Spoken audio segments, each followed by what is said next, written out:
ಪ್ರಿಯ ವೀಕ್ಷಕರೇ, ಇದು ವಿಶೇಷ ವರದಿ.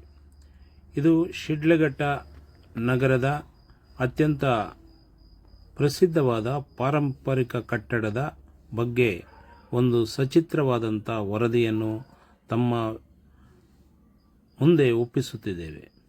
ಇದು ಶಿಡ್ಲಘಟ್ಟ ನಗರದ ಹೃದಯ ಭಾಗದಲ್ಲಿರುವ ಬ್ರಿಟಿಷರ ಕಾಲದಲ್ಲಿ ನಿರ್ಮಾಣವಾದ ಒಂದು ಕಟ್ಟಡ. ಇದನ್ನು ತಾಲೂಕು ಕಚೇರಿಯಾಗಿ ಬಳಸುತ್ತಿದ್ದ ಕಾಲವಿತ್ತು. ಈ ಕಟ್ಟಡ ಇಂದಿಗೂ ಗಟ್ಟಿಮುಟ್ಟಾಗಿ ಇದ್ದು, ಈ ಕಟ್ಟಡವನ್ನು ಶಿಥಿಲವಾಗದಂತೆ ಕಾಪಾಡುವ ಹೊಣೆಗಾರಿಕೆ ಜಿಲ್ಲಾಡಳಿತ ಮತ್ತು ರಾಜ್ಯ ಸರ್ಕಾರದ ಮೇಲಿದೆ. ಇಲ್ಲಿನ ಜನಪ್ರತಿನಿಧಿಗಳು ಮತ್ತು ಅಧಿಕಾರಿಗಳು ಈ ಕಟ್ಟಡದ ಸುಸ್ಥಿತಿಗೆ ಆದ್ಯ ಗಮನವನ್ನು ಹರಿಸಬೇಕು.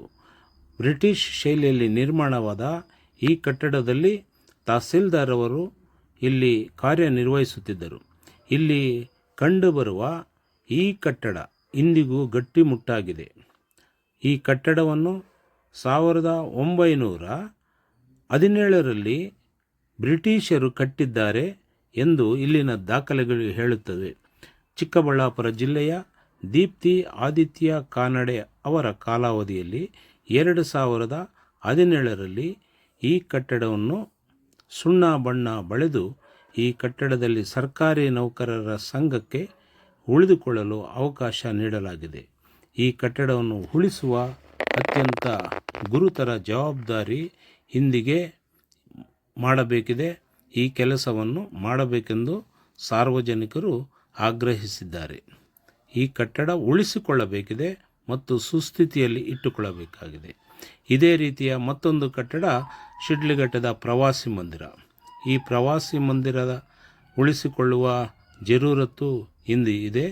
ನಂತರ ವಿಶಾಲವಾದಂಥ ತಾಲೂಕು ಪಂಚಾಯಿತಿಗೆ ಸೇರಿದಂತಹ ಈ ಜಾಗದಲ್ಲಿ ಹಳೆಯ ವಾಹನಗಳ ಗುಜರಿ ಇಲ್ಲಿ ಇದೆ.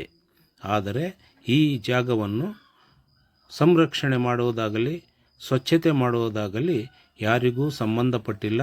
ಯಾವ ಅಧಿಕಾರಿಗಳು ಇಲ್ಲಿ ಕಾಣುವ ಈ ಕಟ್ಟಡ ತಹಸೀಲ್ದಾರ್ ಮತ್ತು ತಾಲೂಕು ಪಂಚಾಯಿತಿ ಕಾರ್ಯನಿರ್ವಾಹಕ ಅಧಿಕಾರಿಗಳು ಉಳಿದುಕೊಳ್ಳುವಂಥ ವಸತಿ ಗೃಹಗಳಿವೆ. ಇದರ ಜೊತೆಗೆ ಅನೇಕ ಕಟ್ಟಡಗಳು ಈ ಜಾಗದಲ್ಲಿ ನಿರ್ಮಾಣವಾಗಿವೆ. ಆದರೆ ಇಷ್ಟೊಂದು ವಿಶಾಲವಾದಂತಹ ಜಾಗ ಮತ್ತು ಕಟ್ಟಡಗಳನ್ನು ಸ್ವಚ್ಛತೆಯಾಗಿ ಇಟ್ಟುಕೊಳ್ಳುವ ಕನಿಷ್ಠ ಕಾಳಜಿಯನ್ನು ನಗರಸಭೆಯಾಗಲಿ ತಾಲೂಕು ಆಡಳಿತವಾಗಲಿ ಮಾಡದಿರುವುದು ಅತ್ಯಂತ ಖೇದಕರ ಸಂಗತಿಯಾಗಿದೆ.